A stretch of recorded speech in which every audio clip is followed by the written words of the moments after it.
They call her a saint. They call her a conqueror. They call her the woman who united Spain and reshaped the world. But Isabella of Castile's rise was never simple. She was born into a kingdom torn apart by betrayal. She learned very early that power did not come freely. It came through choices that shaped history and left entire generations living in their shadow. Isabella was born a princess, but she was far from secure. Her father died when she was young, and the throne passed to her half-brother, King Henry. The court was a battlefield of hungry nobles, scheming advisors, and powerful families who looked at Isabella as a pawn they could move whenever they wished.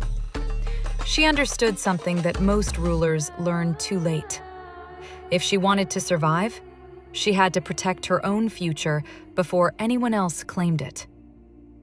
As she grew older, the pressure to control her became stronger. Men attempted to force her into marriages that would strip her of any influence. Proposals arrived from powerful kingdoms. Each one was a trap.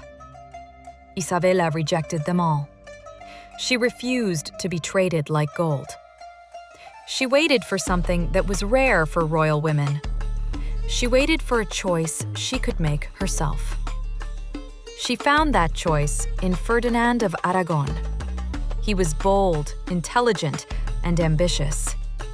Their union was a political alliance, but it was also a partnership. They ruled side by side, something unheard of in a world where queens were expected to stand silent behind kings. Together, they claimed the throne in a moment that changed the destiny of Iberia. Isabella did not inherit a united Spain. She built it. When her half-brother died, a rival faction tried to place a young girl on the throne instead of her. Isabella did not crumble.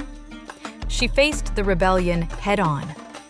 Through strategy, diplomacy, and determination, she secured her crown. The nobles learned what she had always known. She was not a pawn. She was the ruler of Castile. Once she held the crown, Isabella turned her focus to a vision far larger than any monarch before her. She wanted a kingdom with one identity, one faith, one voice. It was a dream that strengthened Spain and wounded thousands. She launched the final campaign to drive the remaining Muslim kingdom out of Granada. The war lasted 10 years. Isabella rode with her armies, slept in the field, and commanded with a clarity that earned loyalty. When Granada finally fell, Spain became united under Christian rule for the first time in centuries. But this victory carried another legacy. Isabella authorized the Spanish Inquisition, an institution that would investigate, imprison, torture, or exile those accused of false conversions or religious defiance. Some viewed it as a necessary safeguard for unity. Others saw it as a tragedy wrapped in religious zeal. Isabella believed she was protecting her kingdom. History remembers the suffering that followed. Her decisions shaped the New World as well. When explorers came seeking support, most were dismissed as dreamers chasing sea foam. But Isabella listened. She recognized that expansion meant opportunity. She financed Christopher Columbus, a choice that changed global history forever. His voyage opened continents, built empires, and set off centuries of cultural collision, discovery, conquest, and devastation. Isabella believed she was expanding Spain's reach. History still wrestles with the consequences. Yet, behind all of her political power, Isabella was a mother. She raised children she hoped would carry her vision forward. She educated her daughters with the same seriousness as her son. She believed leadership did not belong only to men. But fate was cruel to her family. Her oldest daughter, Isabel, died suddenly. Her son and heir, Juan, died not long after. Her third child, Joanna, suffered from mental illness and became a captive of political manipulation.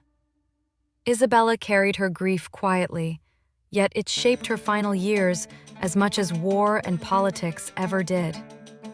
When her life neared its end, Isabella looked over a kingdom transformed. She had united her land. She had expanded its influence across the ocean. She had secured the legacy of Spain as a global power. But the choices she made created both glory and tragedy. She remains a queen praised for strength and judged for severity. A ruler celebrated for vision and questioned for decisions that reshaped entire civilizations. Isabella of Castile was not simply a saint or a conqueror. She was a woman who believed she had been chosen by God to secure a kingdom. She pursued that mission with unwavering conviction. Her life reminds us that power is never pure. It is a force that builds and destroys at the same time. Her legacy asks a question that history still cannot answer. Was Isabella the savior of Spain, or the architect of its darkest chapters? The truth lives somewhere in between. She was a queen who shaped the world not through softness, but through certainty. And certainty, once unleashed on a nation, becomes the kind of power that echoes for centuries.